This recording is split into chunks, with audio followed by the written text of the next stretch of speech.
From Toronto to Tokyo, and from Thonia to Syrinx, this is The Basement, your companion to the Ready Player One novel. Join our hosts each episode for complete chapter breakdowns and deep dives into the pop culture references through a series of challenges and homework assignments. The Basement is the Ready Player One podcast for people who love things. And now, please welcome Albert and the rest of the Gunchers for this week's episode.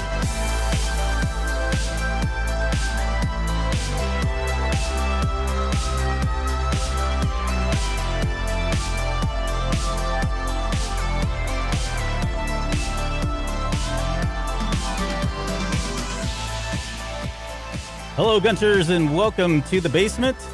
My name's Albert Padilla, and this is episode 007, Chapter 7.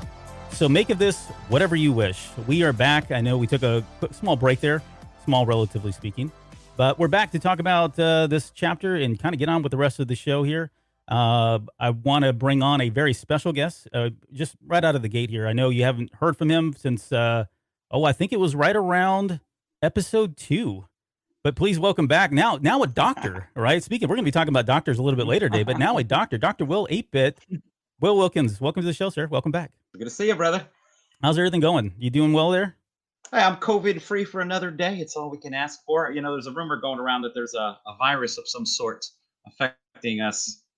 But so far, me and the family are doing well. Yeah, no good. Complaints. Glad to hear, man. Well, we're going to get into this. I want to thank everybody for joining tonight. This is obviously a live show that we're doing. It's obviously going to be recorded as well. We will continue. So let me just talk about kind of the show format going forward. Couple things. So one, we are obviously doing this live. We'll have the video feed up on YouTube. It'll be on Facebook, and we'll extract the audio from that and release that as a podcast. So everything you're seeing and hearing tonight will be available if you're a podcast listener as well. So that nothing changes there. We are going to make one slight change, maybe two slight changes to the show format. And really what we're going to do here now is we're going to have hopefully Will and I will be kind of like the primary hosts of the show. And then every week we'll cycle in a guest, and we're going to go right back to the well with a lot of the guests that we had on for the first 13, 14, whatever, how many episodes we did before we took a break here. So we'll do that. And so it'll probably be about 3 people, maybe sometimes 4 people. It just really depends on the content and, you know, how many people are willing to pay us to come onto the show. So beyond that, the other thing that we're going to do is just slightly change up the format a little bit. You know, a lot of the feedback, which has been great that we received over the last 2 years has been that, so especially when we went into chapter 6, it felt like we were kind of, we were kind of veering off a little too far from the content of the book. And some of that is partially our fault, but partially it's just the fact that chapter 6 was such a huge amount of pop culture references that we felt like we were really just kind of trudging through and trying to get through all of them and kind of touch on all of them. So the change that we're making is we're going to kind of start with a recap of the last chapter. We'll get a very quick summary of what kind of happened in this chapter, and then we'll tackle the pop culture references there at the very end. Now, throughout all of this, we'll try to intermix that whenever we can, but for the most part, that's kind of how that's going to look. So, I don't know. Are you good with that? Yeah, that works for me. I've got no problems. Sir. You're the captain of the ship, sir. I'm just along for the ride. Yeah. Let's go. Get your life vest on and just strap in, buddy, because here we go. I'm ready to go. Are we going to talk about Nintendo? I'm ready to go. I know. I can see that there. You've got Nintendo. I've got D&D. That about says it all right there. So it's like I was asking you, is chapter 7 of choreography. Oh. That's what we're covering today? Yeah, as a matter of fact, we're going to... Coming out of the gate strong with that, yeah. How far are you in that book? I think I'm all the way to the slip cover, like this portion here. I have looked at the photograph on the back of the text. Have you gotten to Michael Jackson yet? I have not. I have not gotten that's that's what I'd be looking for. All right, enough of that. Let's get on. I said we were going to talk about the book. Let's talk about the book. All right, so let's do. I'm going to do a quick chapter 6 recap. And then we will kind of talk about chapter 7. So in chapter 6, it opened up with Wade kind of sitting in Latin class. He was bored, drifting away, as many of us do whenever we were in high school. And he's kind of thinking of the almanac. And he mentions that there's an exploit that he found in the school's library. I think he found it in his junior year in high school that allows him to kind of listen in and hear and partake in the almanac and all of its offerings anytime he wanted, even when he was in class. And I think for the first part of that chapter, again, we talked about this. It's just literally this diatribe of pop culture references from music and video games and TV shows and just name it, right? It was everything that was important to Halliday, and he just goes on and on talking about all these things and how he kind of boned up on all of this stuff. And in the almanac itself, he at that point also he discovered that there were a number of letters that had these slight imperfections, and that when he extracted all of those imperfected letters, he was able to kind of put this anagram together that read, "The copper key awaits explorers in a tomb filled with horrors, but you have much to learn if you hope to earn a place among the high scorers." And from that limerick, Wade knew that he had found the Tomb of Horrors, or that the Tomb of Horrors was where he needed to go next. The big question, though, was where. Okay, so that kind of brings us to chapter 7. In chapter 7, it's Parzival, Wade sitting there again in Miss Rank's Latin class. He's conjugating verbs, and he realizes that he's kind of has this moment of clarity that the planet of Ludus. He also the word ludus is Latin and it translates literally to school, but it has a second meaning to learn. So he ties the much to learn line from the limerick, and then he begins to scan the planet looking for the entrance to the Tomb of Horrors, or what he thinks could possibly be the entrance to the Tomb of Horrors. And so, like any gunter worth their weight in salt or weight in gold, he finds yet another exploit. His high school is now playing a rival high school and a football team game that night, and as a way to kind of get there and travel, he goes out and gets this free ticket that teleports him to that rival school, which is not very far away from where he discovers where the Tomb of Horrors possibly could be. So he teleports literally on the other side of the planet, skips the football game altogether, and then he journeys over to the Tomb of Horrors and makes his way in.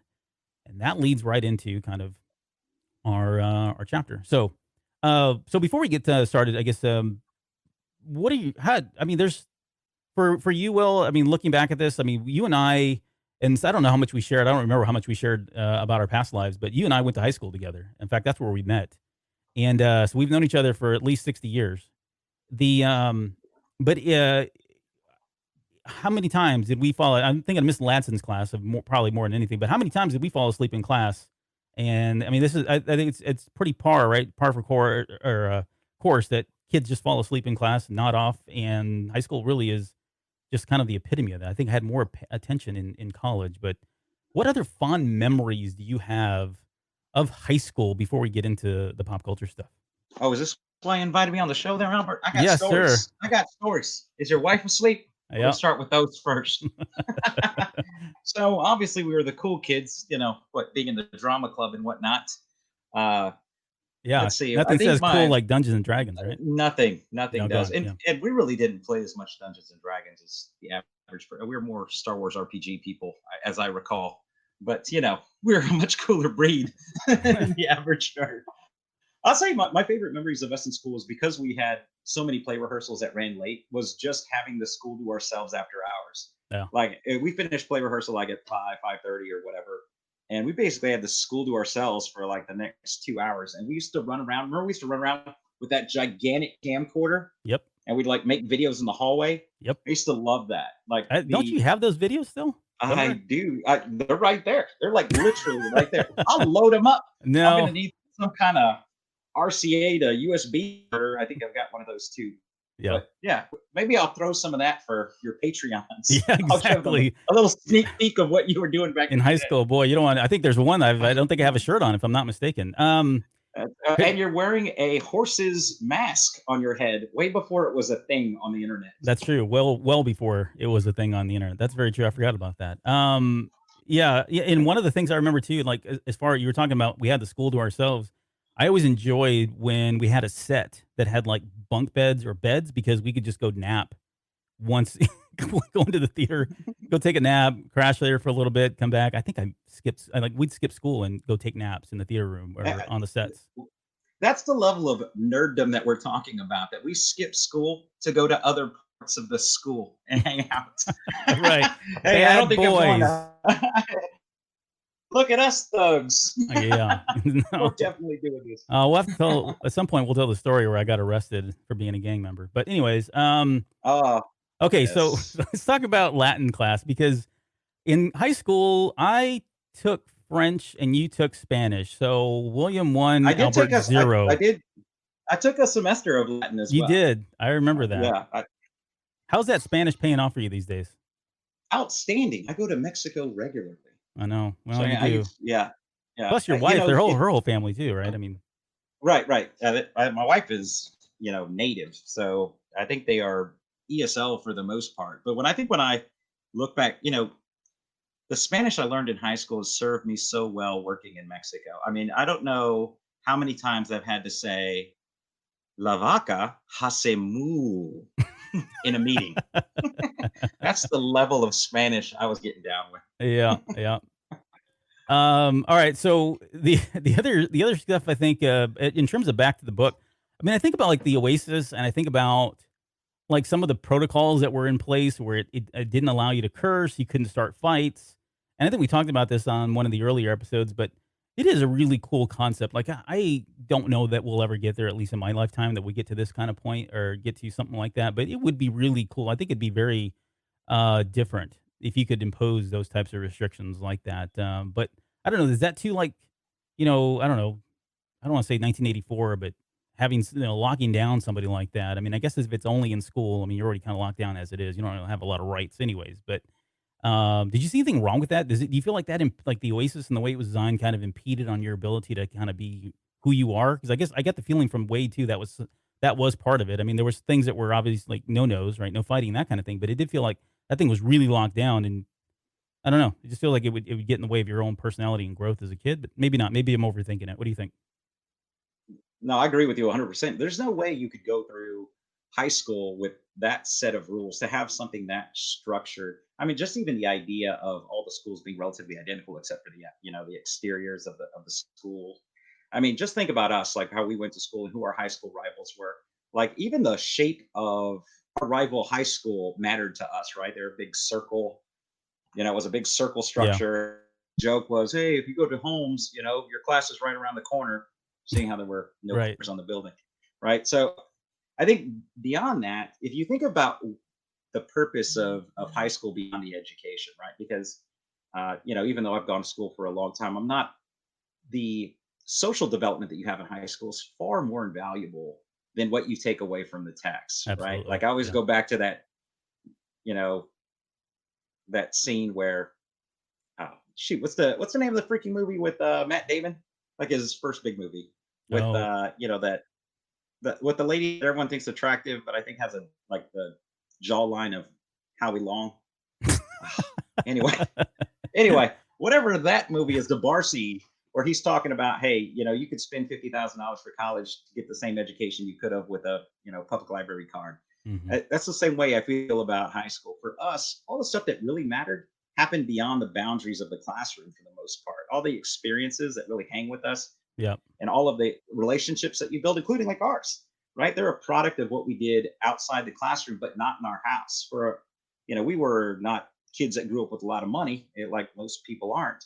So that was basically our world. That's what we had. So, Yeah. Yeah. No, and that's a good point. And I wonder like how the Oasis kind of fits into all of that too. Like, I mean, on one hand, at school they don't have that, but then they have something we don't have, we didn't have, we'll probably never have, and just being able to really go out and do anything they want to in that extra time, and maybe there's something to be said about whether that's even okay, right? Having that much freedom to go do and be anything you wanted to after hours, right? There's probably something good and bad, pros and cons from that as well. No, it's not Toy Soldiers Imperial Moonwalker. I hope that's not the one. That's not the movie we're talking about. Good Will Hunting, is that the name of the movie? yes, Good Yes. Will Hunting. Thank you. Circle gets the square, sir. I'll take Congratulations. Ben Affleck for 500, please. Okay, Um, who's the worst Batman? oh, whoa, party foul. Okay, so let's. I'm All right, so taking Val Kilmer's nipples way over. yeah, that's true. We're not a nipple Batman here. Um, and then the other thing that was interesting about Chapter 7 that stood out to me was this whole concept that Wade like couldn't get anywhere and he was so poor. And I thought to myself when I was reading it, and certainly as part of the review, I was thinking that is so like very high school, right?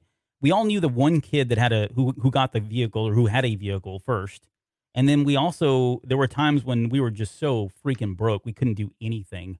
And at one point he was thinking about, oh, do I call H, or do I just not? No, I can't call H because if I do, he's going to know. He's going to want to know what I'm doing, where I'm at, that kind of thing. But I mean, he was just kind of, you know, broke his joke and decided that he figured, had this epiphany that he could sit there and teleport by taking the high school free ticket that they donated. But um, I don't know. In high school, I think I got my car first, and then I was your chauffeur for the Indeed. better part of about 2-3 years, I think, before you finally got your vehicle. But not that I mind; it was fun. We drove that thing in the ground. And by the way, I think I've mentioned this on the Star Wars. I don't know if I did it on the Star Wars show or the podcast or the basement, the Star Wars show. Like I can't remember the name of that one. The my first vehicle, true story, was a 1983 Renault Alliance. And I went to AutoZone and bought the little decals. Do you remember this? And I put Mhm. Rebel right above the word Alliance. And so we called it the Rebel Alliance, like the rest of high school from that point on. So, anyways, but yeah, thoughts on being broken in high school and what that was like. Yeah, I think the part that's missed for most people is the thing that's ruined every horror film that was created since 2000, and that's the prevalence of cell phones and mobile devices. Yeah, right. Like what I remember most about high school is you just had to know where people were. You didn't have time to like play this game of, hey, let me just text them and find out where they are. You just had to know. Like, I think he's at the mall. We'll just go to the mall and try to find them. I mean, I think that's Yeah. why everybody had their spots. Like, you're going to see it. He's got to be at Robotar. Let's just go to Robotar and see if we can find him. But you're right. I remember the Renault Alliance distinctly, but mainly because we couldn't afford new tires for that car. So remember, like it would rain and you would just start sliding down the road, Oh, and it yeah. was just a controlled slide. Fuel efficiency was 100%, so you Right. didn't need to give it any gas downhill. Yeah. I could have taken that on like an Indy 500. The treading was perfect. It was like primed for IndyCar racing. So It's a fantastic vehicle. Hey, I'll give you $2 American if you can name four of the six CDs we bought originally for that vehicle. four of the original six. CDs that were purchased the Oh, day that we got the Sony Discman. I'm not yeah. sure we can. We're getting far right. We're getting far right of the book. As No, far we're as you know. fine. This This is train all. is so far off the It's tracks. already gone. It does every show.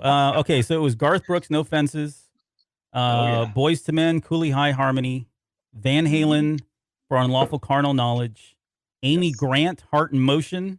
that is correct. Um, is that four? That's four. Yeah, you've done outstanding. REM, Out of Time. Yes, yeah, that was it. Crap, there was one more, wasn't there? Hmm. Crap. I don't know. I've drawn a blank on the last one now. Huh. Do you know? Well, of course not. I was just asking the question. I couldn't name two of them.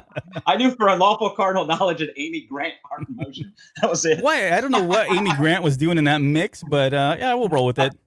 Yeah, here you go. I You mean, like what you like. I've liked worse on this. I've mentioned Uh, this already, but yeah, I anyways, think Mike remembers that. yeah, Mike does remember that. The Oingo Boingo references. Um, I guess still can't say that with a straight face. uh, This uh, is the greatest album that Oingo Boingo's ever released. Shut up, man. it was. I love that album. You're crazy. All right, let's talk about. Okay, one last thing before we get into the pop culture references, and this was more about the Oasis. And by today's standards, this seems kind of brutal, right? But he makes mention of this a few times in the novel that if you die, like you lose everything. Like there's no like everything's gone. You got to start all the way from zero, which seems really harsh these days. And I was thinking about this, as part of the show. I remember like playing MMOs like Ultima Online, and I'm just using that as an example because this is probably the most cutthroat, the most severe form of punishment or death. Yeah, the punishment from death, right? In Ultima Online, you died. You lost all your crap just fell to the ground. Not only that, but people could come and just start pulling it off your body. And then once they were done and they whittled you down to a pair of underwear and you had nothing left, you were sitting there looking at your dead corpse. They could then go chop your arms off and chop your legs off. And I mean, it was just like, peeing on the corpse. I mean, it was really horrible stuff.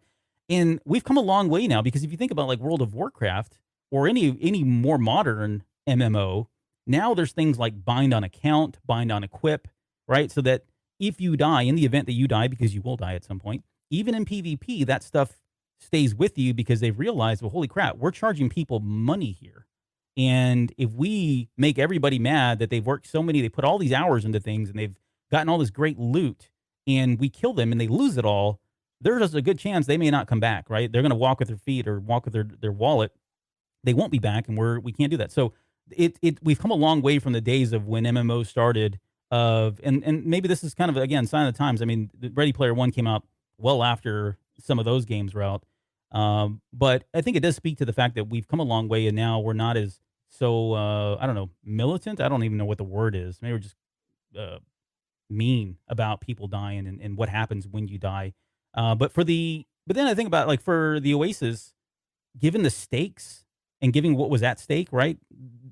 Billions of dollars. There's probably a reason why you would lose everything, why you would reset everybody back to zero. So I don't know. Any thoughts around that before we jump into the pop culture stuff? So I'm an old school gamer. You know I am. So I am a big fan of you die and you lose everything. So when I look at the way that movies are played, I'm not like I'm not a crotchety old man yet with a cane, but I'm on it.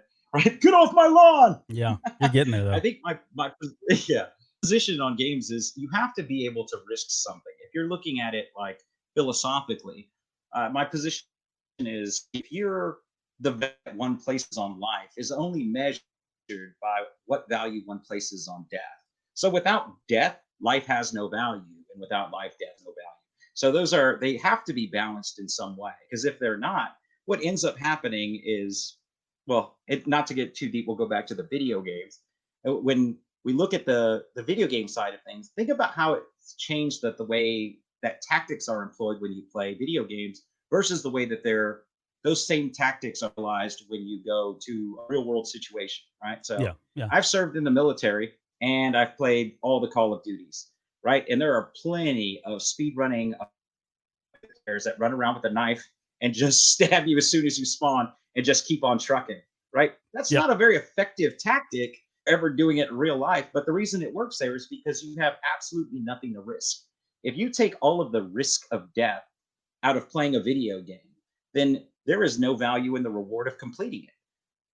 I'm going to be able to respawn, or even if I'm playing through the story mode of a game, and I recently played through The Last of Us 2, and I'm only going back like 30 seconds and I'm not losing any of my inventory.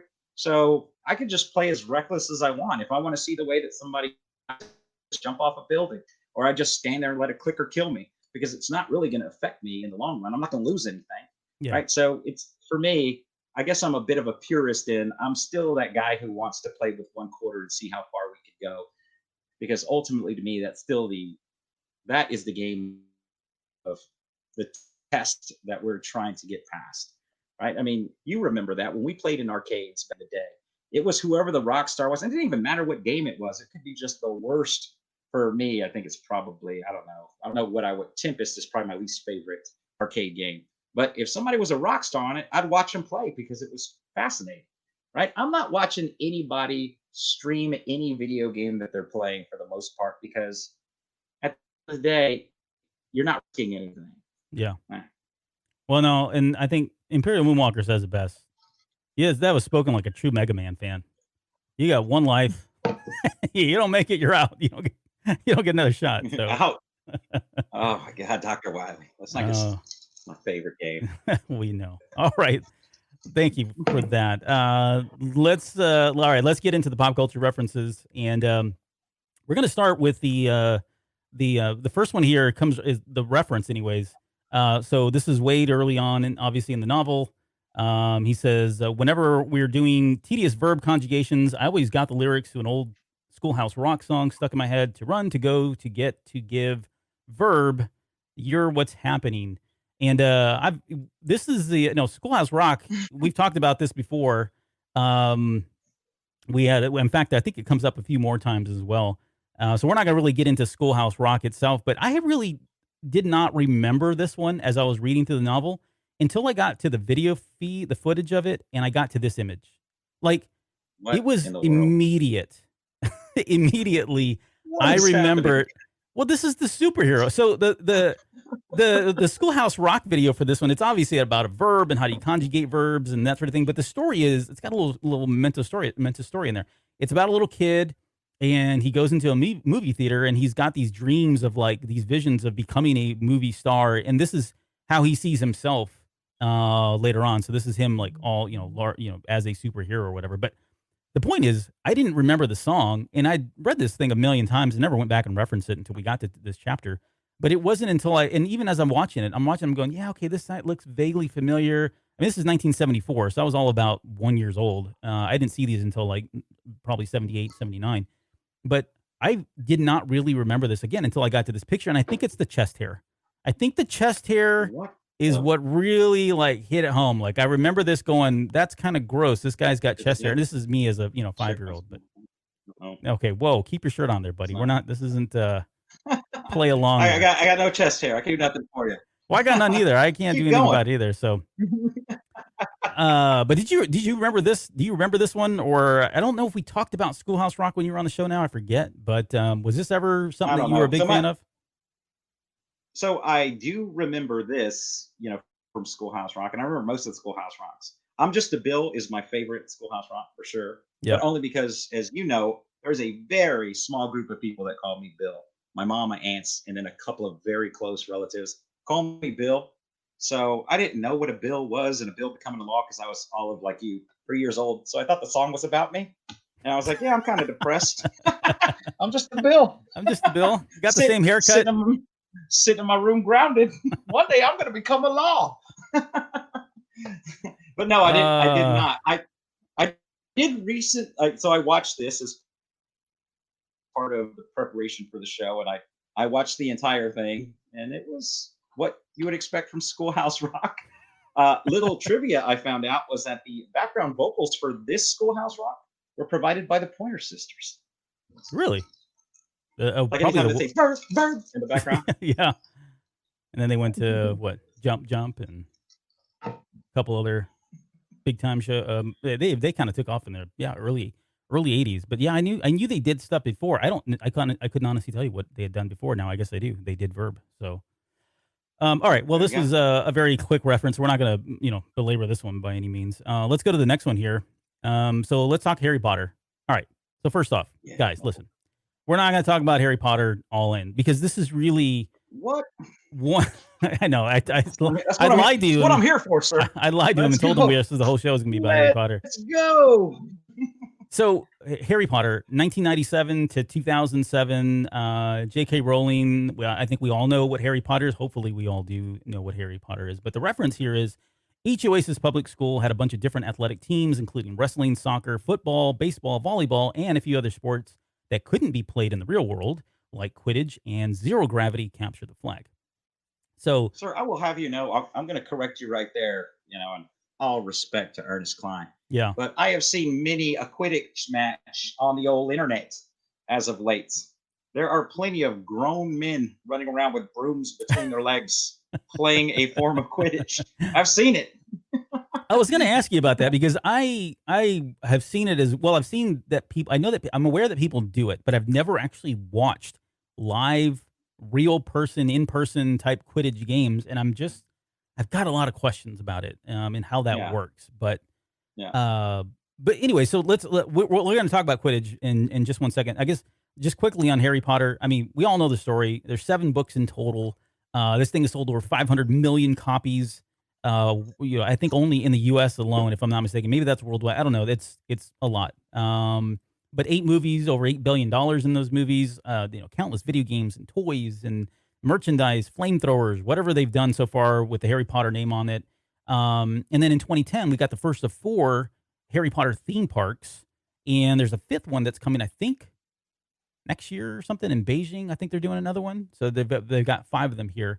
So it's huge, right? I mean, it's a massive. I mean, we could do a whole podcast alone just on Harry Potter, which there are plenty of. So we're not going to get into all of that, but I think just quickly, if for whatever reason, if you don't know what Harry Potter is, I'm going to give you my summary, and then I'll let Will kind of fill in the blanks. But essentially, it's about a bunch of kids. They want to be wizards. They go to a school. They get caught up in some serious black magic stuff. I think there's a chosen one. One's like a badass at spell casting. There's a ginger, a dude without a nose. I think that's about it. How am I doing? What else? What did I miss? Is that That was fantastic. That was a perfect retelling. It was the bard has spoken. You're welcome. You don't rewrite. You don't even need to read out novels now. Just there you go. You're welcome. So my question is, who are you talking to? Like, who is on the internet that is just sitting there going, "What's a Harry Potter?" Yeah, I know, right? Like, who is it? I don't know who you're talking to. I got a question for you, since you are far more Ready Player One versed than I am. Is this the latest pop culture reference that appears in the text? Because you say 97, but 97 was the original publication Yeah. of Philosopher's Stone on the UK side. Right. And so it was about a 2-year flow before it became a cultural phenom, right? So I'm going to give them 99. Is 99 the latest pop culture reference that appears in the text? It may be, and I know I should know this, but I'm really trying to think hard about. I mean, there's some songs in there, some references to like musicians and stuff like that. Obviously, directors that have done works past all of this. But in terms of just references, I would have to go do some research again and look that up. But I want to say it is one of the later ones. And I have some thoughts around this because if you put yourself, like, think about the time period that this was all kind of happening. Rolling success came at a time when kids weren't reading, right? They were not reading, period. This was all video games coming up. Everybody was, that was TV. I would say Netflix, but you know what I mean. Reading was just not something that was happening. And the one thing that she got a lot of criticism for, and people were really pushing back on her, was like, or I don't know, I wouldn't say criticism, but they were mind blown by the fact that she had written these novels that were huge. I mean, we were like pandering to kids and giving them these little skinny things with large text and pictures. And here she drops these tomes of books on these kids, and they were picking up and reading, right? She was breaking all the rules here. And the phenomenon that came with Harry Potter, I think, and this is pure speculation on my part, and I'm trying to rationalize this, trying to justify it, but my thinking here is that Ernie Klein at the time, he's writing this and he's thinking, man, I'm a starving artist. I'm trying to write a book here. I hope that one day that, my book can really break out like this. And it was just so in that moment, or in that time period, that when he was writing this, this was a phenomenon that was happening that no one had ever heard of, no one had ever seen before, and probably will never see again. And I think he just wanted to capture it. I think he wanted to capture that moment somehow in his book. And so he throws this really loose reference in there because if you really think about it, there are a lot of things that if the Oasis really did exist and we're, 20, 35, 60 years later down the road here, there would be a lot more, I would think, in the Oasis, right? They would probably be leveraging a lot more than just this one small reference to a game at that, right? Of Harry Potter. But that's my 2 cents on why that was there. I'll buy that for $1. RoboCop, good reference. So let's talk about Quidditch though, because I don't know. I mean, I've never played any of the video games, and I don't even know how many there are. Like, I was working at a video game store, and it seemed like they were always releasing these things, and there was a number of them that are out there. Did they ever release just a Quidditch game? I think they did. Yeah, there is an actual Quidditch game out there, right? But did those ever do well though? I mean, did they really capture like? I remember in '99, in 2000, I had a board game for Quidditch, and you had to set it up. It had like little pieces that stood up, and you had to move things around. It was really awkward. It was terrible, but it was, again, everybody was really hyped up about Harry Potter at the time. But has it ever been successfully translated over into a video game? I don't think so. I mean, I think if you look at video joke hands of successful adaptations of literary works to video games, probably on one hand, I can't even think of one offhand. Yeah. But if you're talking about movies, you probably could get to 10, but it's a tough nut to crack, right? At the end of the day, I think that video games that are centered around movies are doing the same thing that the ET video game was trying to do, just in modern times. Right. You're trying to ride that wave of pop culture and hope that the following carries it enough to sell 1 million copies. Yeah. I just don't really care. So what are the rules? Like, I know there's a snitch. Right. You got to catch that snitch. Is that it? That's it, right? Yeah. That's you play the game, right. Catch a snitch. So imagine so each team has 7 players, right? Okay. So you've got a steeper, and then a keeper, which is like a goalkeeper. you got two beaters, right? And these guys have bats and they hit the bludger. All right. And then you You're have three making all chasers. this up. You're making this No, up. no. There's three balls in Quidditch. Now, originally, the snitch, the flying snitch, the golden snitch that you're talking about, originally it was a bird until like the 1400s, and then they outlawed the use of live animals during the game and went to the enchanted golden snitch. So I'm going to give you the rules. I'm not going to go through all the players and what they do because it's basically lacrosse meets hockey with football. It's a bunch of things, but I'll just go over the scoring. You got three rings that are on either side of a 500-foot by 160-foot field, right? And so all these guys are running around, and there's one leather ball that's about 12 inches in diameter, and they attempt to throw that ball through one of the three on their opposing side for a whopping 10 points. Okay. Now, 10 points. Got it. Right. So 10 points, right? So remember, there's three balls we're playing with here. That's one of them. Then we have the bludger, and then we have the golden snitch. Okay. So the seeker catches the golden snitch, much like Harry Potter does in the book. That's worth 150 points. All right. Right. And also ends the current match. So if you grab that, unless your opponent has a 15-goal lead on you, you win the game. Right. So there's different rules for professional Quidditch that are Oh my goodness. World Quidditch Cup. But again, you said we weren't going to get too deep into the weeds on this. Spare you that. Okay. Yeah. Thanks. All right, that's it. And then the golden snitch, right? You get that, you win no matter what the score is. No, that ends the game no matter what. Now, generally you win because it's worth 150 points. But if we were playing like in high school, we used to play those sixth graders in basketball. Oh yeah, just school those kids. We might be up by 18. They get 15 points. They're still losing, right? So it's not a guarantee, but yeah.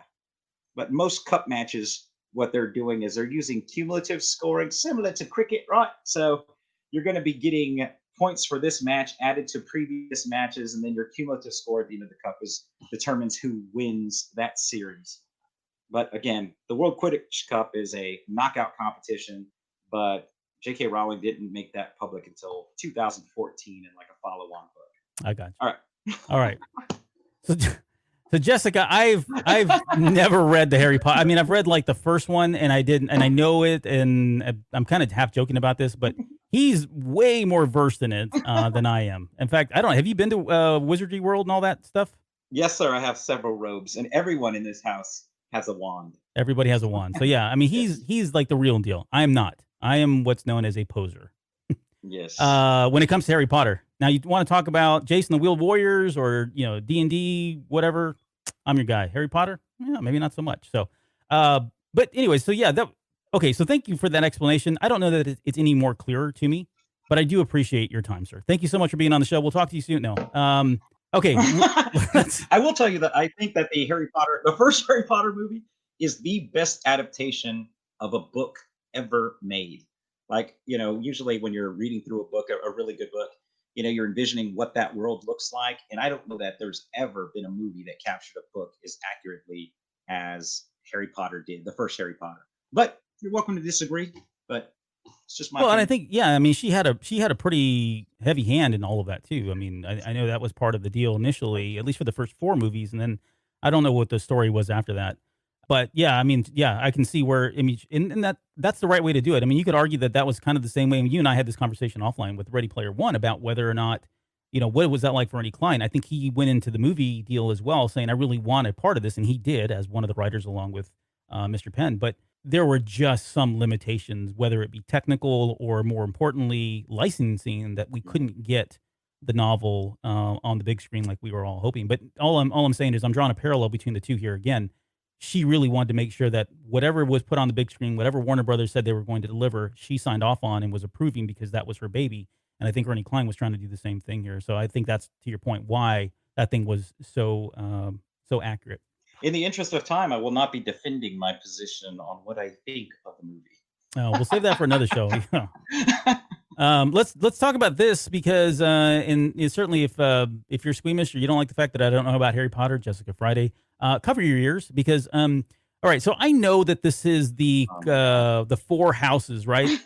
And when I look at these, I think these are just like gangs at the time, right? You got the Crips, you got the Bloods, you got. I'm with Jessica now. Have you even seen the movie? I've seen all the movies. I've seen the movies.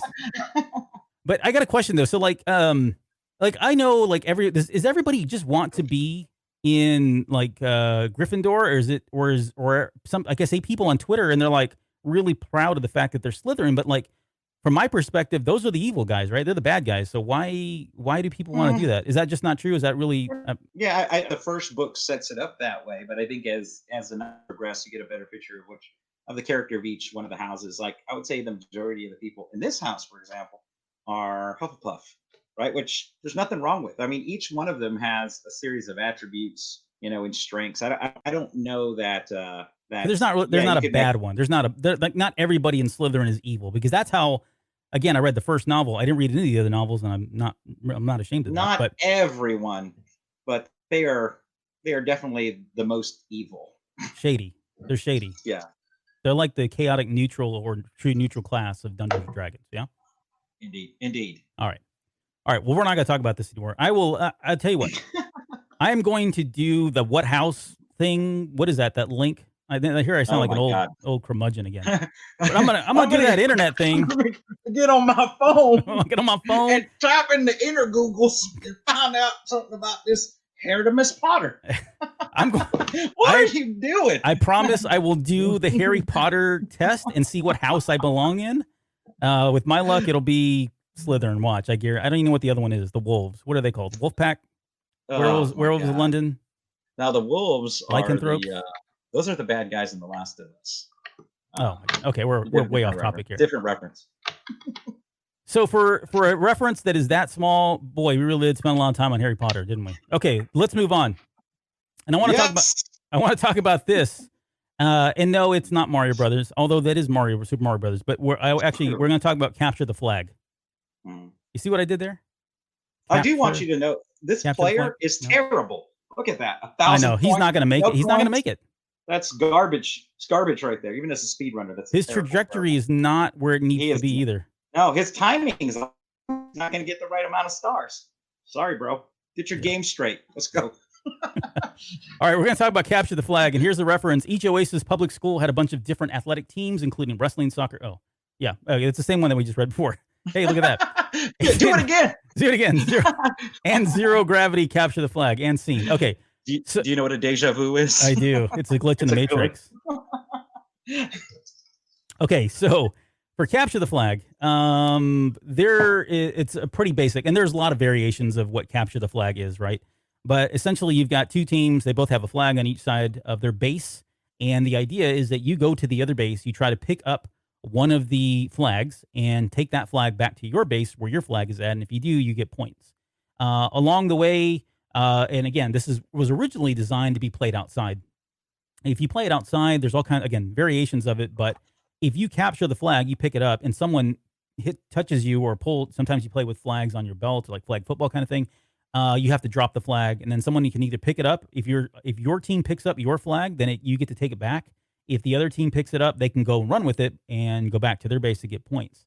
If you are running with the flag and you get tagged, you can get sent to a jail sometimes. If you're running around on the other once you cross the line to the opponent's base area and you're tagged, you can get sent to a jail or a timeout or timeout spot for a period of time, that kind of thing.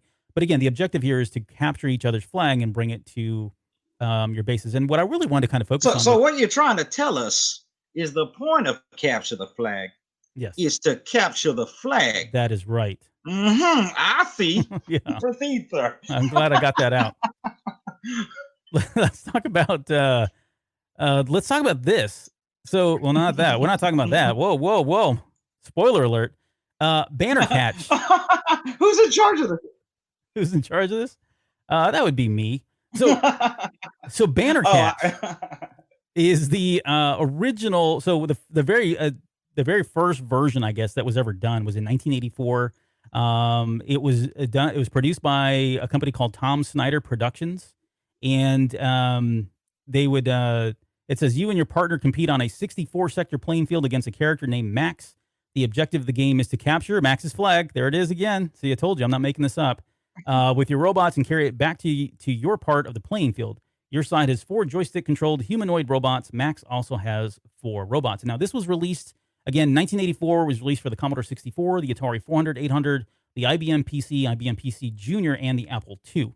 The cool thing that I found, okay, now this is great, right? This is awesome. This is the very first version of Capture the Flag, and there's obviously a lot of other versions that we're going to very briefly touch on here in just one second. But the cool thing that I found out was this company, Tom Snyder Productions. This guy, Tom Snyder, actually went on to create a show in Comedy Central called Dr. Katz. Now, I've never seen this show, but I just thought this was interesting that he would have done that. He went on to do that. He did other things too. I mean, his software company went on to create other games and that kind of thing. But his big claim to fame was, I guess, the fact that he created his Dr. Katz professional therapy.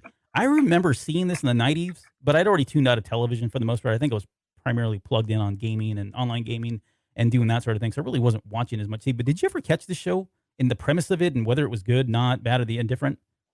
Oh yeah, this was filler television. This was it was almost like the era of TV where the illustrators were trying to be as terrible as possible. Right. You Just know, for it the was like sake in of, the Beavis and Butthead era of animation. Not that I have a problem with that, but right, right. it's You focus on the story more or the exactly, characters. exactly, which is why 8-bit games are there. Oh, well. So I threw this question out in Discord today about whether or not anybody had watched it, or maybe it was yesterday. And I think it was Imperial Moonwalker who mentioned that this was actually a pretty good show. And they had a lot of famous people. And I think the premise, and I may have this completely wrong, so I do apologize because we're going, again, way beyond the scope of what we wanted to talk about. But I think the premise of the show was they were bringing on these stand-up comedians, and they were bringing them on, and they were kind of going to see Dr. Katz for therapy. And it was through you were getting to hear their conversations, their therapy sessions. But they were, again, famous comedians, stand-up comedians, or stand-up comedians that were kind of on the rise or up and coming. And so they had a lot of guests. If you go look at the guest list, there's a ton of people in there. I'm not a big stand-up comedy like fan, or I'm a fan. I just don't follow all of the stand-up comedians. So, anyways, that was really it. The fact that he went on to do this after he did Banner Catch and had that successful software company, I thought was interesting. And I think his son is the one that did Archer. Wow. And that was Josh too. Imperial Moonwalker in Discord mentioned that. Maybe not. I'm giving him way too much credit. So you're welcome if you're watching and listening still. Okay. So other famous things that are there, I guess other famous capture the flags. I remember Quake 3, obviously. Half-Life capture the flag was really big. And then this was my personal favorite, Tribes 2. We did this at LAN parties, and we would play literally all weekend long, from Friday night all the way through Sunday. We would sit there and play Tribes 2, Capture the Flag. But I'm a huge fan of Capture the Flag in general, but certainly this game. But did you ever get a chance to play any Capture the Flag games, whether they're, PC or any of the consoles, anything that stood out for you? No, no. I mean, I've played Capture the Flag, like paintball Capture the Flag. Hmm. That's about it. And then, of course, in the military, we play a version of Capture the Flag whenever we're doing tactical training and air base defense training. But it's the same concept. You're playing Capture the Flag, except you're using blank ammunition and M16s. Yeah. It's probably more exhausting than sitting in front of your computer moving your mouse 6 inches to the left or right. Yeah. I will say that I do recall going to one of your LAN parties, right? So, this is full disclosure for me. I don't play any game on my PC, and mainly because I spend most of my life in front of a PC. And the idea, I love console gaming because it is something I'm doing in my living room. It's something that, is communal for me. There's other people in the room typically when we're playing, and I like that part of the interaction. Like, so when I get home off of work, I'm not trying to see another Windows screen and log into something and then have fun. But I remember going on your LAN parties, and sir, that was a proper nerd fest. I don't know that I ever knew it was actually happening in this game, other than there were people flying, people were getting killed, flags were getting dropped and picked up randomly. Yep. I mean, I understood the basic concept, but I do recall there was more keystrokes than seemed necessary for running around and capturing the flag. Yeah, I mean, the whole premise of this game, I mean, there were other modes like just a typical death match, that kind of thing. But really, they kind of took this to the nth degree, especially in the mid to late 90s, where you had different build outs and you had vehicles, and there was, you had heavy armor, medium armor, light armor. Each of those had attributes. You had different weapons that you could use, that kind of thing. So they really, again, blew this up, and it turned it into really something really famous. And we were actually at one point I was playing this so much that we were doing a 5-on-5 professional team. And I think worldwide we were ranked like 110, which Oh, you think wow, about big it, deal. big I'm was kind of bragging a now. big deal, and I am bragging about Well, that. So I'm not trying to brag or nothing. That's 110 and capture yeah, the flag. 110, baby. Never got to 109, but we hit that 110 and stayed there for at least 2 weeks. So I did big not league. see that on your resume, sir. Yeah, you got to scroll down. The resume's pretty long. All right. Well, enough of capture the flag. Again, another really light reference. We probably turned that way into a lot more than it needed to be. But let's talk about this. Oh, do we have to? Yeah, we're going to talk about Doctor Who. Man, So Doctor Who is here. So he does make reference. He references Doctor Who, and he says school had only been out for a few minutes now, and so there was a steady stream of avatars filling into the teleportation terminal. He says terminal, but the teleportation terminals. So this is where Wade is trying to get over to the other school on the other side of the planet, so he can make his way to the team of horrors. He says inside were long rows of blue teleportation booths. Their shape and color always reminded me of Doctor Who's TARDIS. So let's talk about Doctor Who. So Doctor Who is a British television show, started in 1963. It is going on to this day. So you can imagine there are a lot of episodes. And the premise is really about you've got a doctor who is kind of like an alien extraterrestrial. And throughout all of these seasons, this doctor is actually the same person, right? What they do is they change their form once the existing body is like too frail or going to die or gets weak or whatever. And that's how they kind of retcon, or how they explain why these actors come in and they're all different every single time, after 3 or 4 seasons or whatever the case may be. And the whole premise is the Doctor is traveling around the universe in this TARDIS, and they're basically protecting humanity from all kinds of villains out there, whether they're Cybermen. There's the little pepper pot things. I don't know if you've ever seen the. I'm drawing a blank on the stinking names now. Man, I can't remember what they're called now. The Daleks. The Daleks are the bad guys. They look like the like a pepper pot, which is like a fancy British term for salt shaker. It's got a plunger. It's got a mixer on it. You feeling this? I'm going to say I've been to England more than a handful of times, and I've never heard a salt shaker called a A pepper pepper pot. pot? Like, I've got a lot of British friends, and they usually just say salt shaker. Well, maybe. My friend, maybe they were talking about salt. I'm talking about pepper. Okay. I don't know if you know, but they're different. I mean, there are things where someone's going to say, "I'm gonna get my luggage out the boot and take the lift to the flat and watch the telly," but like that one I haven't heard before. I'm going to write that down. I'm going to use write it down.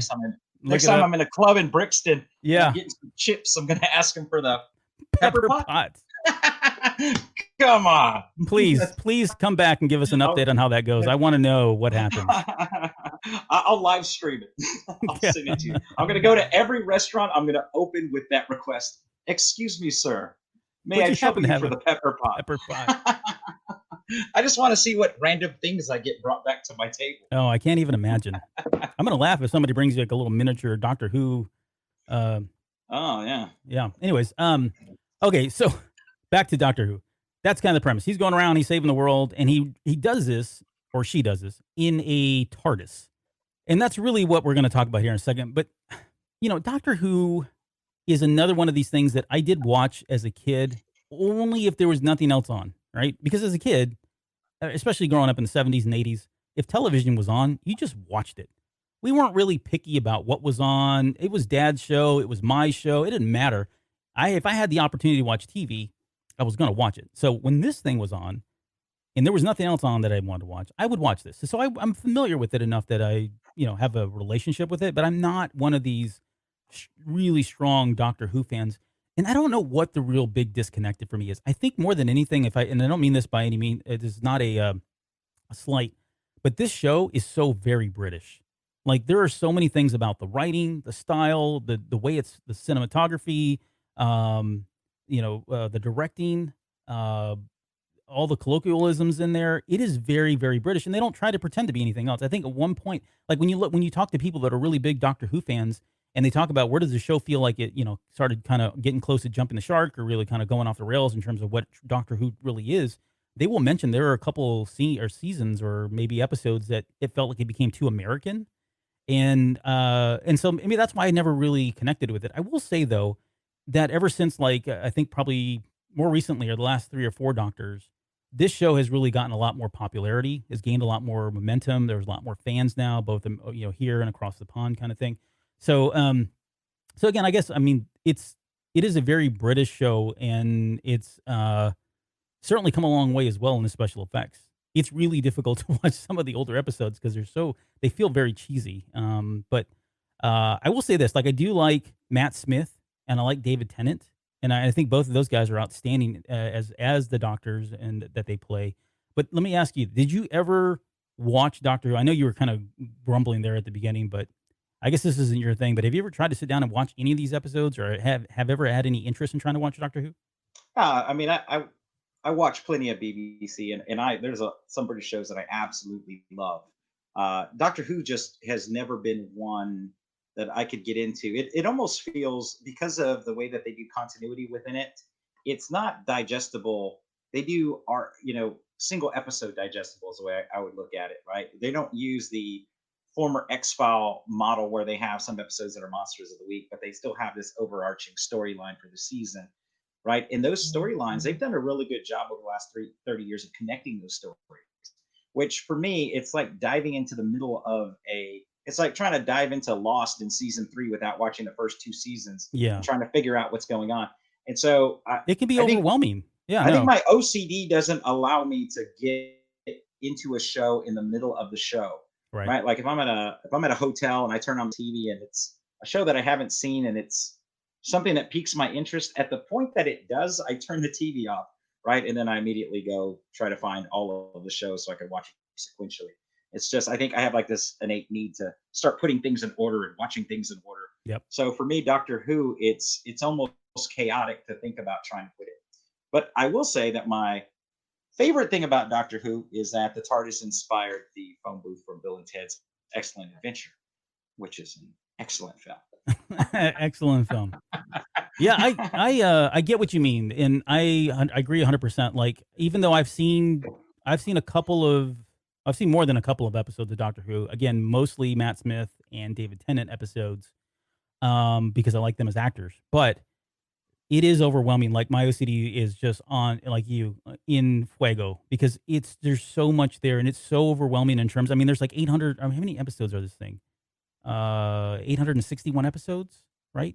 I mean, that's a lot. Mhm. And I'm one of these completionists. Like, I feel like I got to go in, I've got to watch all these, and there's realistically no way. And so I just go, you know what? That's not me. I'm not going to, I don't have the time to invest in it. I'm probably never going to get into it. And even though it may be very well, it is. There's a lot to get from it, I'm sure. So Um, I look at it almost like the equivalent of the British version of Star Trek, right? So yeah, yeah, Star Trek, for example, is so ingrained in the pop culture of Americana, you never actually have to have seen like one of the Star Trek movies to get references related to it, which makes it digestible for the average American consumer. You could put in an episode of The Next Generation, and most people are going to know, whether it's through memes or something, who the characters are, or at least generally what's happening. And I think that the average person in the UK could probably do the same with Doctor Who, because you're going to see those references and those celebrities beyond the confines of the show.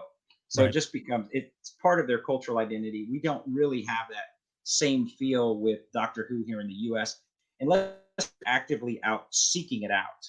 Right. Yeah, and So there are a lot of people. I mean, the popularity of like BBC America has gone is and that started like around 2000 and just gone completely nuts, right? So and with the advent of the internet and media being available to us literally on demand, that certainly has helped. I think Doctor Who gain the popularity here in the U.S. That it certainly has today.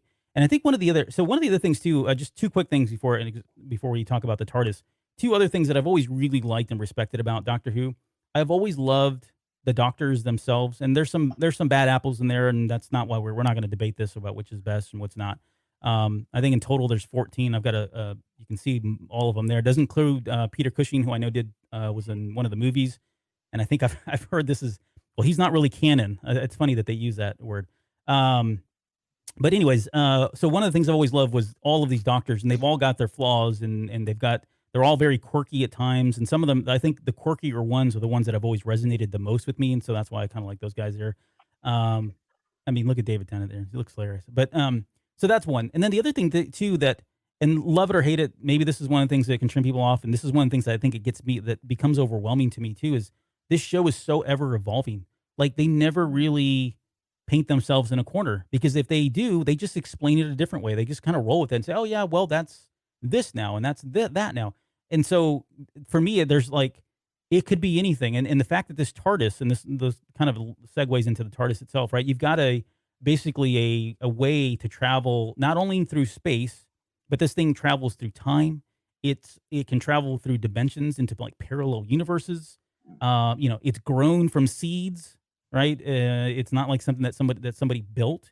It's got a living consciousness that manifested at one point during one of the seasons, if not a couple of seasons, I think, where it actually manifested into this like human being type character, and she was going back and forth with the Doctor, and there was kind of almost like I don't know if it was a relationship that really manifested, but that was kind of it. They were kind of having this Hey, relationship. Albert, to Yeah, know that for someone that doesn't watch Doctor Who, this picture you have up right now, yeah. it looks like an expanded universe cast of characters for the board game Clue. That's what it looks like to me. I'm gonna say the guy in the first row in the middle with the No, noose in the study. What is yeah. happening here? I didn't see that. Yeah, I can see that. That's all that's happening here. Yeah, yeah. It's You probably got Will Ferrell up there. I don't know who these people are. You got one of the Three yeah. Stooges. You got Mo right there. He's the second guy. I'm probably offending half a country right Yeah, you now. probably are. But so this idea, so the TARDIS, back to the TARDIS, a living consciousness. The way the TARDIS is set up is like it looks like a police box from like 1963, but they explain this as though as it looks like something from the time. So if it was to go land somewhere else, it would look like something similar to that in that time frame. But because it landed in 1963 originally, it looks like a TARDIS. And then the question comes up, well, how come But it's it never looks like changed? Why has it never changed since 1963? And again, this is where I'm talking about where they go, oh, well, we'll just explain it this way. Well, it's got a bad chip, right? It's got a chip that's malfunctioning and it can't change. And then later on, the doctor's like, well, I don't want to change it anyways. I kind of like it. I'm fond of it. And so it's just that in itself, the way they're built, their ability to kind of just keep going and continuing with the story and rolling with it, I think is something. There's something there to be said about it as kind of a positive trait as well. But anyways, the TARDIS is what was mentioned. We've got a couple of different ones. I mean, for the most part, you can see right here, it hasn't really changed, right? Everything from 1963 to 2010, it looks like a little bit stockier, a little bit taller. Wish it was a baller. But for the most part, I mean, it's the same thing, and it's iconic. I mean, there's dresses and I mean, you name it. They put this TARDIS just on everything at this point. So, all right. Any other final thoughts before we move on from Doctor Who? when you say they, what they are you talking about? They being the I'm just writers. kidding. Oh, okay. I just noticed. Did you see this? We've got hold yours up there. We've got Yes, sir. this was not Matching planned. mugs. This was It not was planned. not. We both have classic Game Fest mugs because we purchased them together when we went to Classic Game Fest last two times.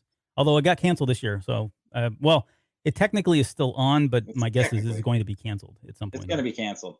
Hey, I'll tell you what your viewers can guess is what we have in our cups because it's far different. Yep, and I'll just drop the hint that mine's coffee. So there you go. Oh You can wait, figure what? out. Mine Yep, is not coffee. mine's coffee and it's decaf. So how about that? No, no. All right, let's talk about our next reference, and we're coming up here at the very end. We don't have very many left here. Um, let's see the reference of the wave. So there is a reference here. It says, "And any empty seats in the stand." So this is when Wade is kind of talking about these virtual or Oasis type matches, whether it's Quidditch, soccer, football, that kind of thing. And he says, and empty seats in the stands would be filled with randomly generated NPC fans and would wolf down virtual sodas and hot dogs while cheering wildly. Occasionally, they would even do the wave. And so, as I was looking at this, I thought, you know what? I wonder what. just out of curiosity, what is the longest wave that's ever been recorded? And we won't get into the history of it because, other than it originated, I think, at a game that Mexico soccer team was playing. But the record was recently broken on June 23rd, 2019. So just last year. And this was at the Rocket League Championship Series, Season 7 Finals at the Prudential Center in Newark, New Jersey. The audience there set the longest continuous wave at 28 minutes and 38 seconds. And this is it here. I mean, you can kind of see these guys. They're doing the wave, and what they're doing is they're counting down the record. And then, boom. Okay, so there's the world record. They've met it. And they went on to continue to do this. So 17 minutes, 20 seconds, that was, or whatever, 17 minutes, 14 seconds, that was a 4-standing record. And they went on again to kind of do this for a total of 28 minutes. I don't know why they stopped. I don't know, people just got tired and like, how much longer are we going to do this? Or, maybe I don't even know when this was like if it was at halftime, before the show, after the show. Yeah, and it's going to stop here, but. Yeah, so I got a question for you. Why are they is that really called the Mexican wave? I've never heard that. Maybe they don't call it that around Mexicans. Like probably don't. I don't know. Like I've only ever heard the wave. Like I guess when I'm with people, they're just like, "Hey, let's do the wave. Let's do the Mexican." Yeah, I don't know why they just the wave.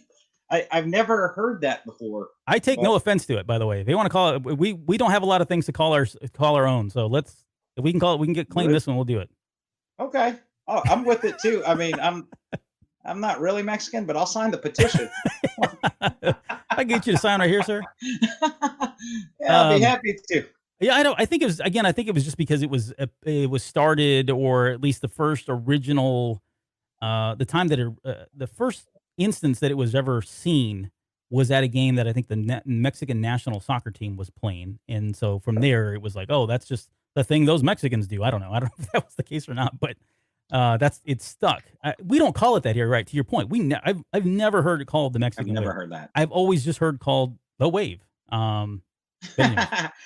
Jeremy nailed it, right? Like no one ever wants to do the wave, bro. Yeah. Like, but when it gets to you, you still do it. You still give the half. Yeah, you got kind of half-hearted. You gotta give the half wave, because you can't be that like you want to be the guy. Like I want to be the guy that's just going like, oh, dude, I'm not gonna do this. But then when it get, I don't know what it is. Like there's some random, I don't know what chemical in your body is like, no, we're totally getting up when it gets to us. And the closer it gets to you, the more you're not going to be able to fight. Like, I'm gonna have to get up and do it. Yeah, I mean, it's just the anticipation, right? The anxiety of, oh crap, here it comes again. I mean, imagine you're 28 minutes in this thing, doing this for 28 minutes. I would not participate. That's a good opportunity for a restroom break. Although I love me some Rocket League. There's no reason for it. And besides, they always start the wave whenever I've got like popcorn and a hot dog and I've got a drink. Yeah. There's no, dude, we're not doing this right now. Come on. Yeah, like, I just sat down with ridiculous. Food. Yeah. I just paid $30 for food that has a street value of $1.12. Ridiculous. What? So here's the other thing too, is like I didn't know what Rocket League was. I know you do. Yeah. But and then I saw that's just soccer, right? Soccer with vehicles. Is that fair? It's kind of fair. So, I'm going to have to recant my earlier statement, because something I will watch, and I'm not talking about individual streams, but I do watch Rocket League. It's fascinating. And I also like the one-off videos. Like my favorite Rocket League videos are whenever like a pro goes undercover and then like tracks down trolls that are playing in a game, and then, does 1v1s with them and just absolutely smokes them. Yeah. And then and then he grades them on how well they're talking smack during the game. It's fantastic. Those are my favorites. Yeah, and these guys are professional gamers. So I'm assuming they're making millions in sponsorships and all that, right? I don't know what they make, but I mean, so I would say I can name more than 3 Rocket League gamers by name.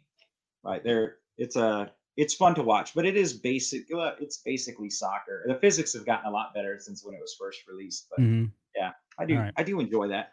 Cool. I'm glad somebody does. Okay, let's talk about all those cats do. All those Mexican waivers. All those Mexican waivers.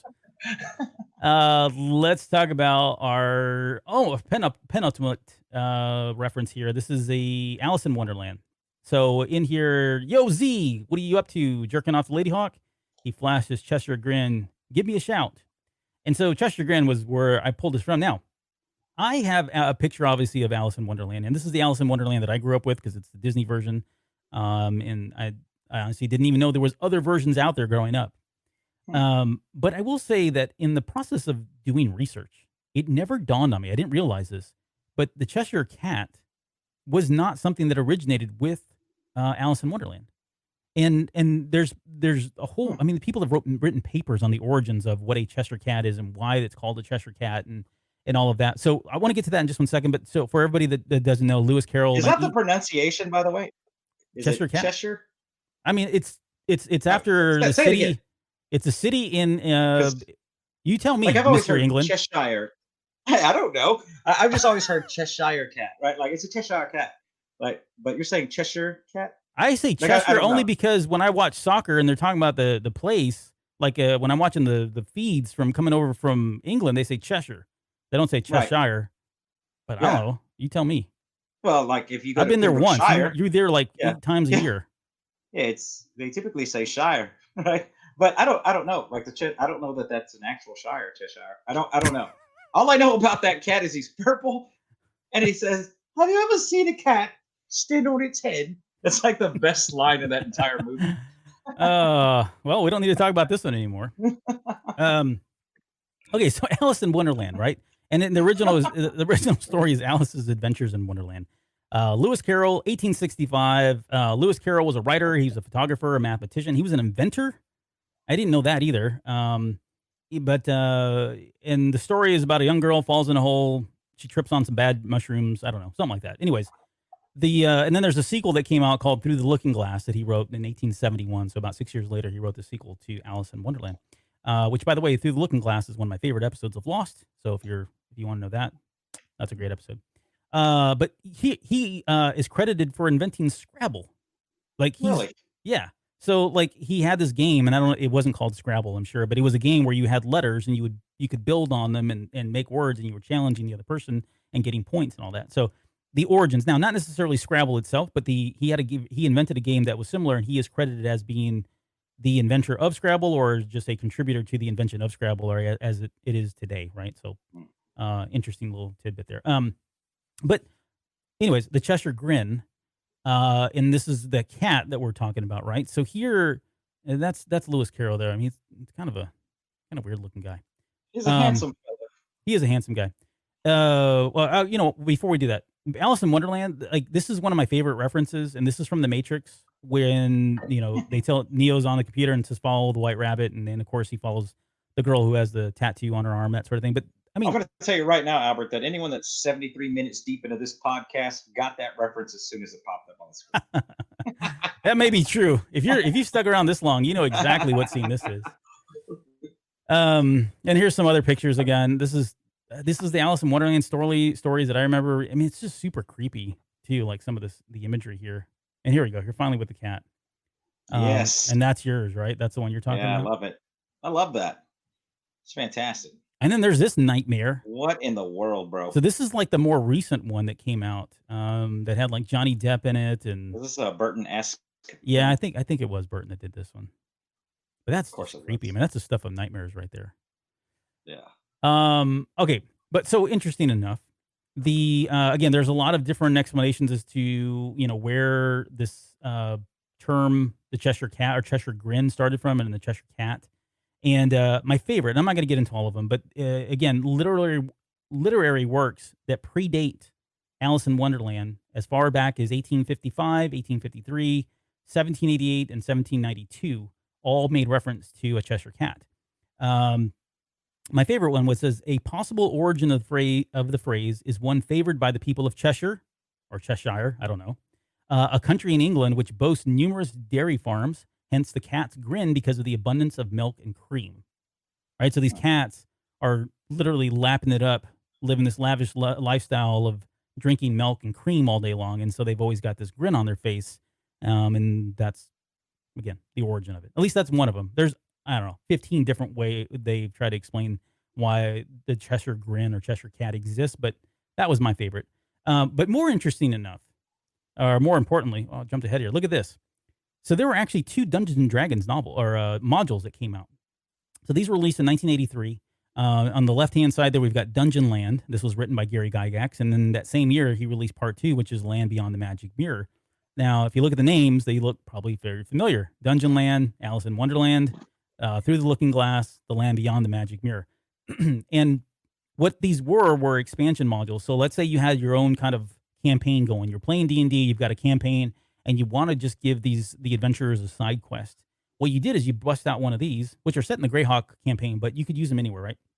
And you could send your characters through the events of like Alice in Wonderland, which was kind of neat. And there was some small takes, like slight takes on these things, like instead of a mock turtle, like we know in Alice in Wonderland, there was the mock dragon turtle, which is a kind of a beast in Dungeons and Dragons.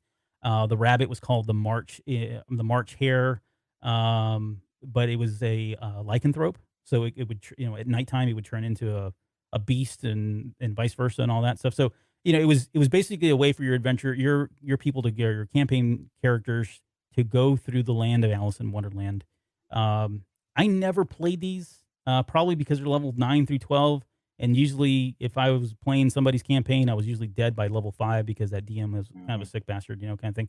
But Always yeah, that guy. yeah, you're It's always that guy that's just like, look, you're dead. yeah.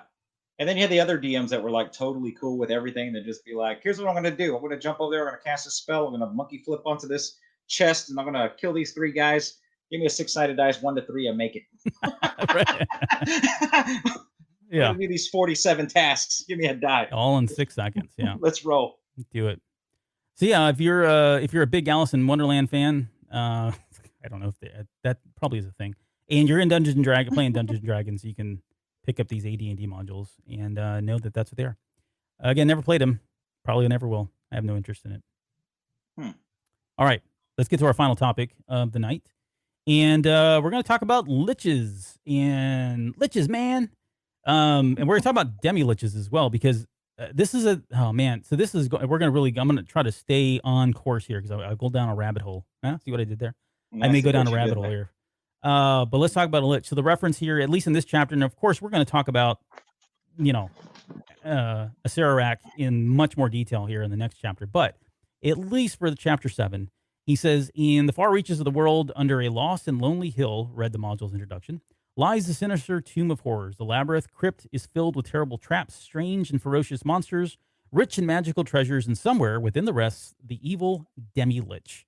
So I wanted to talk about the difference between a lich and a demi-lich, because this is one thing that as a D&D player, there was a lot of controversy around. And I know you're going to start laughing at this, but man, we had these debates all the time, because demi means half. And so the debate was always, well, if it's a demi-lich, then it's really not like the full version of lich. Like, it's half the lich version of it, right?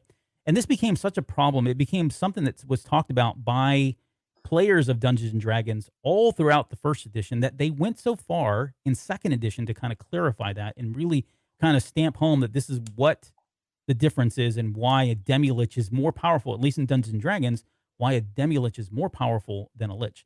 So on the left-hand side over here, that is the entry for the first edition Dungeons and Dragons monster manual. And it says a lich exists because of its own desires and the use of powerful and arcane magic.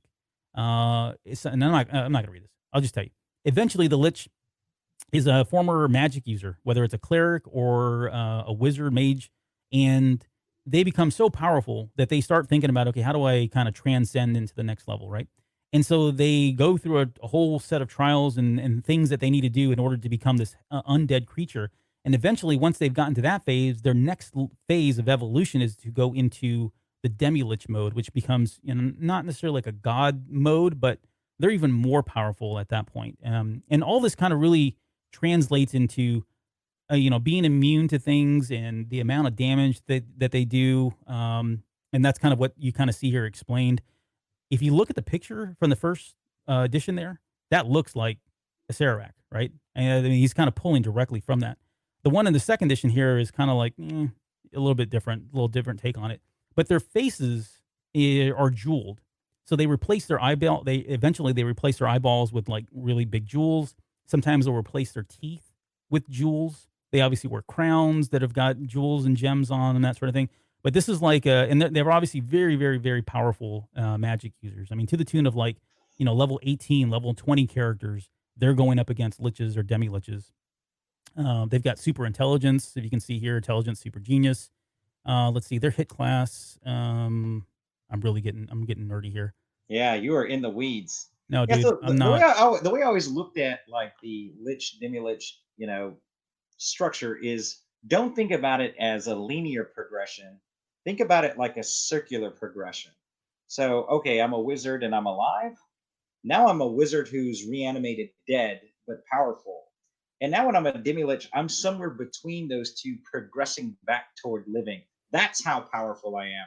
That I am not only reanimated dead, but I'm a demi-lich that has enough power to come back toward being alive and sitting between those two planes. Which I always thought that that's how they distinguished them to say, yeah, man, that's why they're more powerful. Yeah. No, you're very close because they actually go to another plane of existence at this point when they reach Demilich. But here's we don't need, I'm not going to read this thing. Trust me. This is like a wall of text, literally a wall of text. But There is a lot. and let me do this so that you can, if anybody's watching, they can kind of see what we're talking about here. But the like that helps.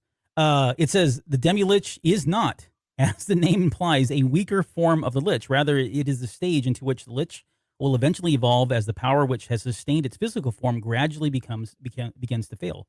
In most cases, all that remains of a demi-lich's body are a skull, some bones, and a pile of dust. And again, I'm not going to read the rest of it because it really starts getting into more of the powers and all that stuff. Um, but again, they were really trying to address this misconception that because if something was a demi-lich, that it was not necessarily as powerful as a lich, and they try to address this in the second edition. So that's really the only thing I had to kind of talk about there. But demi liches throughout pop culture, like these guys were always at the very end of stuff, right? I mean, they were always the final boss. And I've got some of my favorites here that I want to talk about. This is Arthas. For anybody that plays World of Warcraft, you probably know who this is. So this is my favorite expansion, the Wrath of the Lich King, which was just awesome. That whole storyline was great. But this is Arthas. He's the Lich King. This is Rasputin from Anastasia. Do you remember this? This was 1997's Anastasia, and they make mention that he was a lich. Now, not as nearly as scary as some of these other ones here. Let's see, what else do I got here? I have oh yeah, so this is the Black Cauldron. Did you ever watch the Black Cauldron? It is the worst of the Disney films, and you know Oh, it. you're crazy. Move on. I'd rather watch Song of the South than watch that.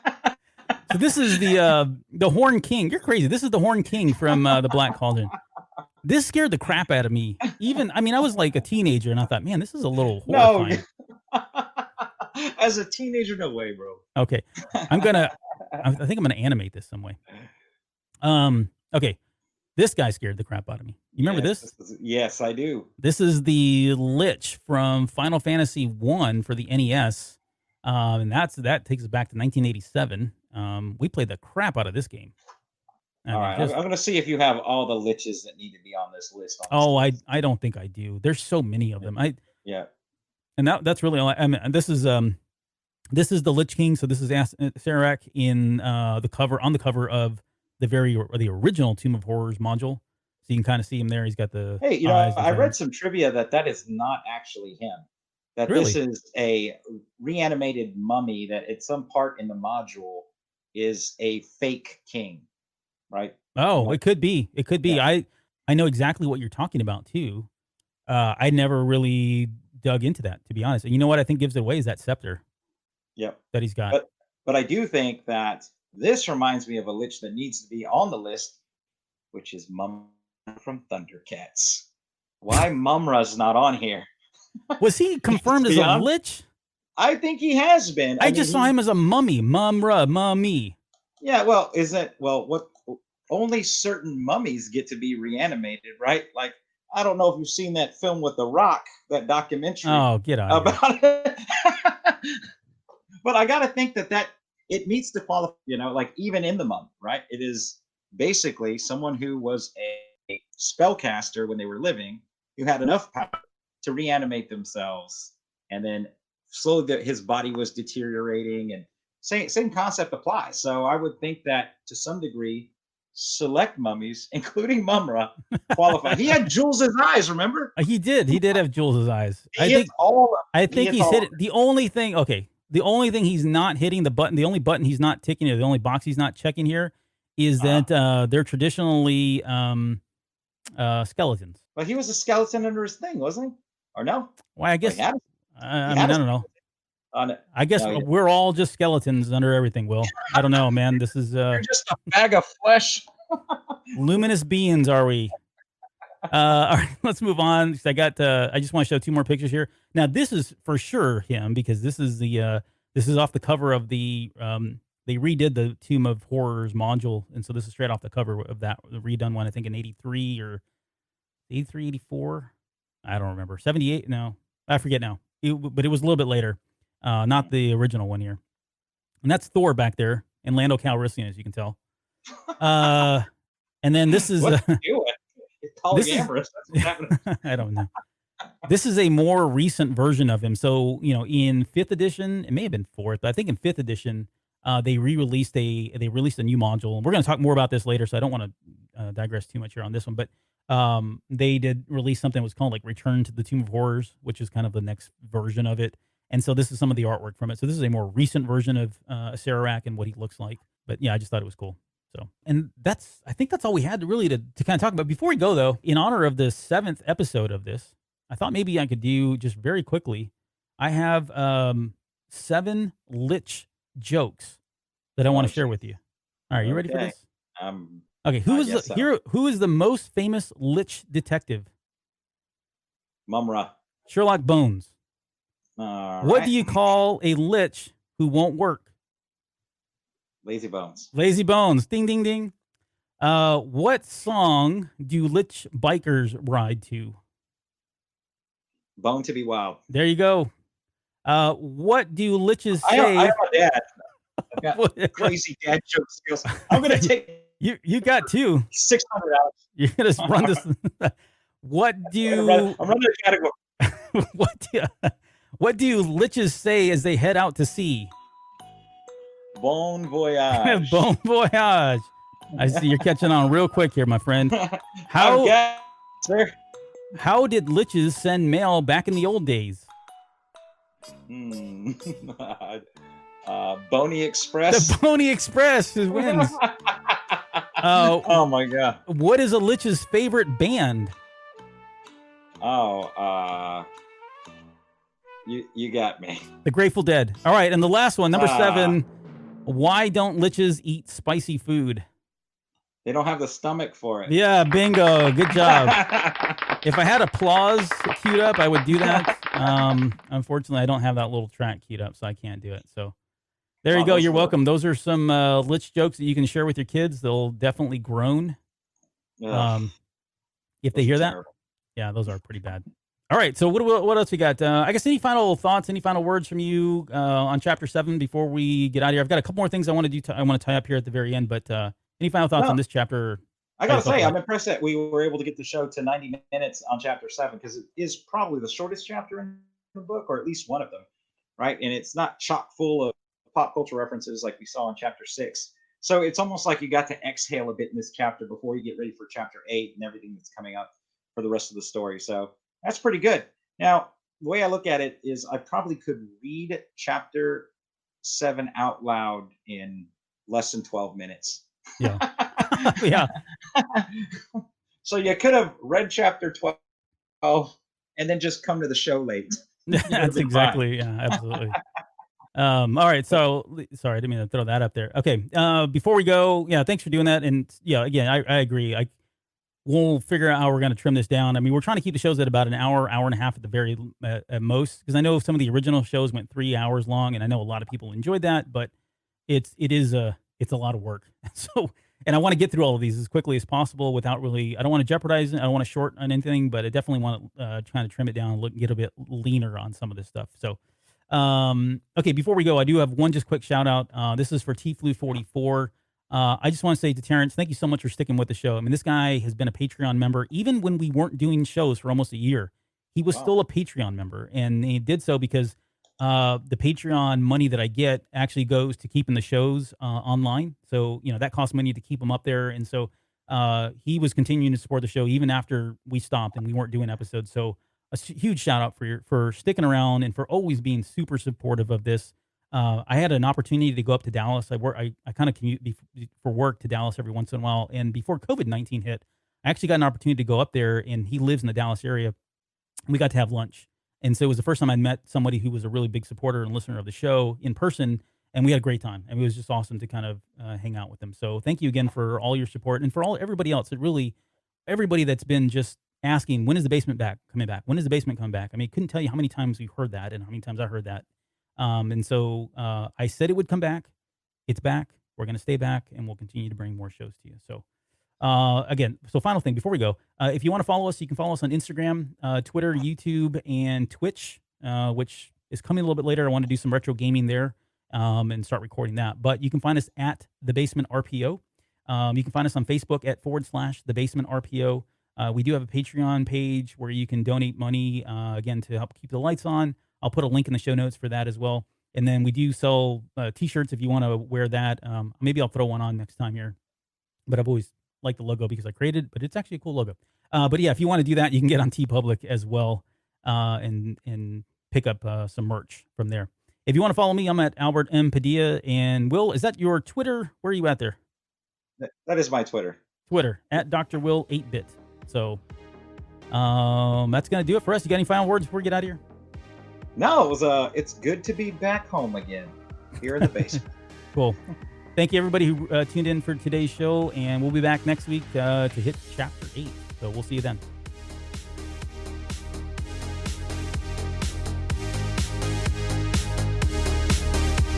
The views and opinions of the Basement hosts are of our own and are not in any way affiliated with Random House or Ernest Klein.